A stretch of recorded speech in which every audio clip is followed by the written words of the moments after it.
Now, when it comes to planning and programming your training volume for your workouts, let's talk about what some good general ratios of the different loads and rep ranges that you should be using for your sets are. All right, now we're going to do this for general hypertrophy training purposes, as we do for everything here, because that is just the best all-around example to provide for everyone. And of course, your volume and how you allocate different loads and rep ranges will be different for you depending on the type of training. All right, but this is going to be a good general guideline here. And as you can see, I drew you a little pie chart that'll be very easy to understand here. So what you want to do for general hypertrophy purposes, and these are approximations and are going to be customized to the individual as well as where you are at in your training, and at different times of a periodized program, you're going to allocate the volume differently. But for general hypertrophy purposes, you want approximately a quarter of your volume to be of light loads. All right, so about 20 to 30%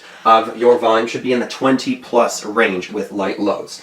And then approximately half, I'd say about 40 to 50% of your volume should be with moderate loads in the 10 to 20 rep range. All right, and then the remaining quarter would be heavy work. All right, and most of that is going to be on the lighter side of heavy, 5 to 10 reps, and then the lesser part is going to be the heaviest. That's going to be less than 6 reps. Okay, so when you're going heavy, you want to do more work in the 5 to 10 range and less work in the 6 or less range. So this is a good general blueprint for the volume ratios used in hypertrophy training. And then the more you're training for strength, basically, the more you would allocate things differently so that your heavy work took up the bigger portion of the pie and the lighter work took up the smallest portion of the pie, and the moderate work would probably be around here. So whatever you're training for, of course, gets the bigger piece of the pie. And no matter how you would customize this to the individual and allocate things a little bit differently, your hypertrophy training is going to focus mostly on moderate loads and then